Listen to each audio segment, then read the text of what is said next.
ప్రభునందు మాకు అత్యంత ప్రియులైన దేవుని ప్రజలందరికీ యేసుక్రీస్తు వారి శ్రేష్టమైన ఉన్నతమైన నామం పేరిట శుభాలు ప్రకటిస్తున్నాను. Good morning everyone. ప్రభు మీ అందరి జీవితాల్లో గొప్ప కార్యాలు జరిగించాలని, అనేక అద్భుతాలు ఆశ్చర్యకార్యాలు మీ జీవితంలో నిరంతరాయంగా కొనసాగించాలని మీకోసం పట్టుదలగా ప్రార్థన చేస్తున్నాం. అన్నిటికన్నా ప్రాముఖ్యంగా మీరు ఆత్మలో వర్ధిల్లాలని, రక్షణలో కొనసాగాలని, మీ జీవితాల ద్వారా దేవుని నామం ఎల్లప్పుడూ మహింపరచబడాలని మనస్ఫూర్తిగా ఆశిస్తున్నాం. రాజమండ్రి క్రైస్ట్ వర్షిప్ సెంటర్లో ప్రతి ఆదివారం వేలాది మంది ప్రజలు ప్రభువును ఆరాధించడానికి వస్తున్నారు. ప్రపంచవ్యాప్తంగా అనేక ప్రాంతాల్లో దేవుని సువార్త పరిచర్య జరుగుతుంది, సంఘాలు స్థాపించబడుతున్నాయి. ఈ పరిచర్య కోసం మీరు చేస్తున్న ప్రార్థనలు బట్టి మీ అందరికీ కృతజ్ఞతలు తెలియజేస్తున్నాం. ఫౌండేషన్ ద్వారా ఎన్నో సేవా కార్యక్రమాలు జరిగించడానికి ప్రభు తన కృపను విస్తరింపచేస్తున్నారు. ప్రతి ఉదయకాలం మనం లేచిన తర్వాత ప్రార్థన చేసుకుని దేవుని వాక్యాన్ని చదువుకున్న తర్వాత ఒక వాగ్దాన సందేశాన్ని బైబిల్ నుంచి వింటున్నాం.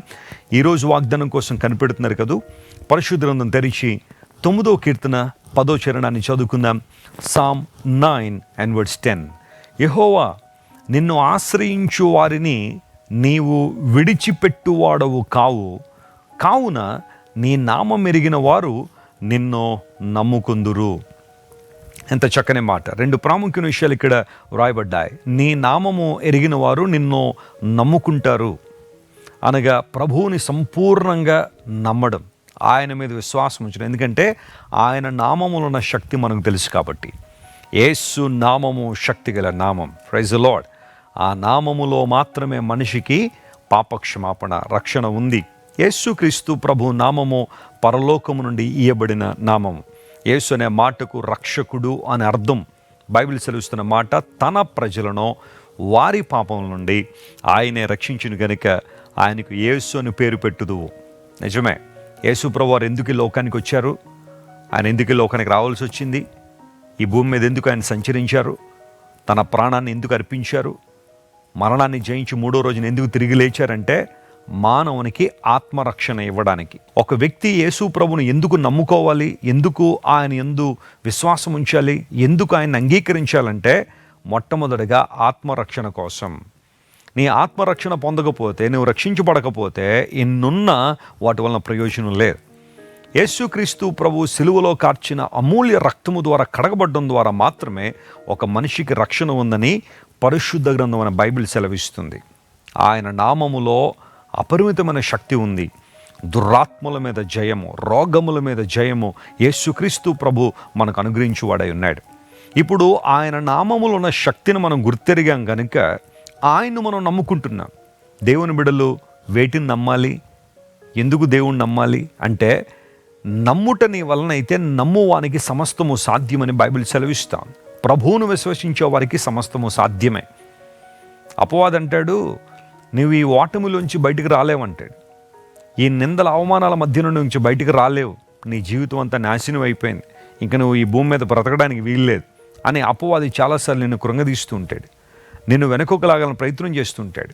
ప్రతిసారి నీ సమస్యని ముందుకు తీసుకొచ్చి దేవుని యొక్క ఔన్నత్యాన్ని నుండి నిన్ను దూరం చేయాలని అపవాది ప్రయత్నం చేస్తుంటాడు. కానీ దేవుని బిడ్డ నమ్ము, నీ దేవుడు నిన్ను మరలా తిరిగి లేవనెత్తగలడని, నిన్ను నిలబెట్టగలడని నమ్ము. తన మహిమ చేతను నింపి బలపరిచే దేవుడని విశ్వసించు. నీ జీవితంలో ఖచ్చితంగా అద్భుతాలు జరుగుతాయి. మరొక మాట ఇక్కడ రాయబడింది, దేవుణ్ణి ఆశ్రయించు వారిని ఆయన ఎప్పుడు విడిచిపెట్టడు అని. ఎప్పుడు నేను విడిచిపెట్టేవాడు కాదు.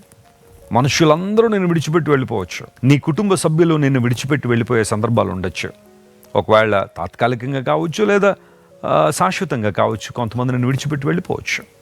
చాలామంది బాధపడుతూ ఉంటారు, మా స్నేహితులు మమ్మల్ని విడిచిపెట్టేశారండి. యోబు గ్రంథంలో ఒక మాట ఉంటుంది, నా స్నేహితులు ఎండిన వాగువలే ఉన్నారని.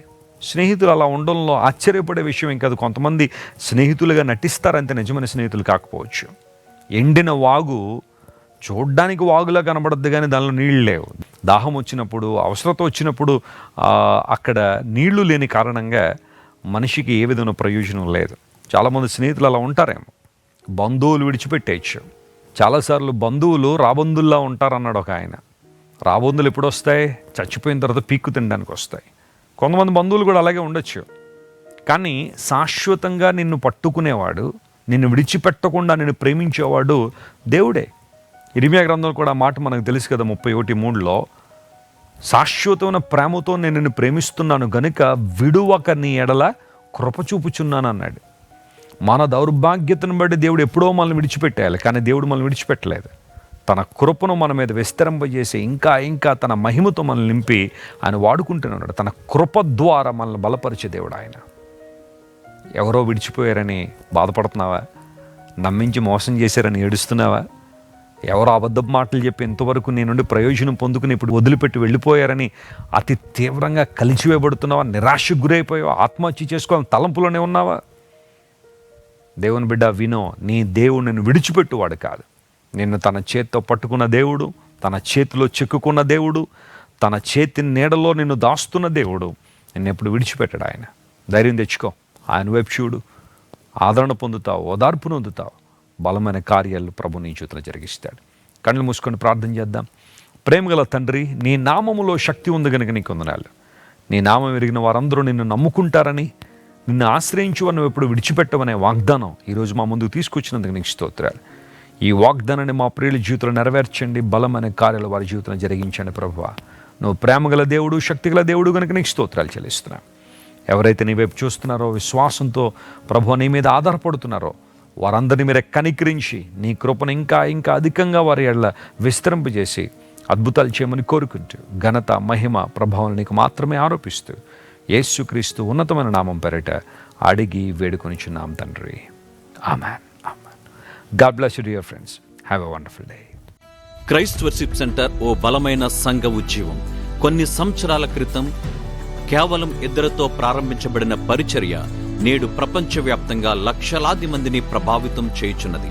రాజమండ్రి, సికింద్రాబాద్, బెంగళూరు, చెన్నై, నెల్లూరు, దుబాయ్, బెహ్రైన్, కరీంనగర్, విశాఖపట్నం, గద్వాల్, కొవ్వూరు, మలకపల్లి, శ్రీలంక, భూటాన్, అడ్డతీగల, పాలమూరు, ఒంగోలు, బళ్ళారి, కోరుకొండ, పోతవరం, నల్లజర్ల, వెంకటరామయ్యగూడెం, మచిలీపట్నం, ఇందిరానగర్లతో పాటు అనేక గ్రామాల్లో క్రైస్ట్ వర్షిప్ సెంటర్ ఆరాధనలు జరుగుచున్నవి.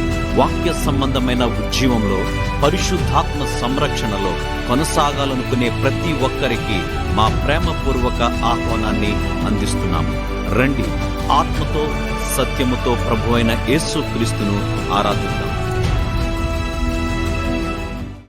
మీరు ఇంతవరకు విన్న దైవ సందేశం మరియు దేవుని సేవకులు చేసిన ప్రార్థన మీకు ఆశీర్వాదకరముగా ఉన్నదని విశ్వసించుచున్నాము.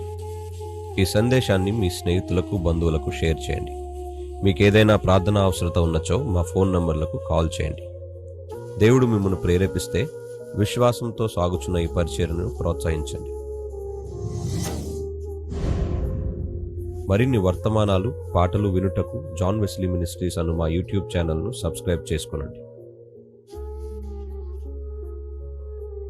ప్రభువైన యేసుక్రీస్తు కృప మీకు తోడైండును గాక.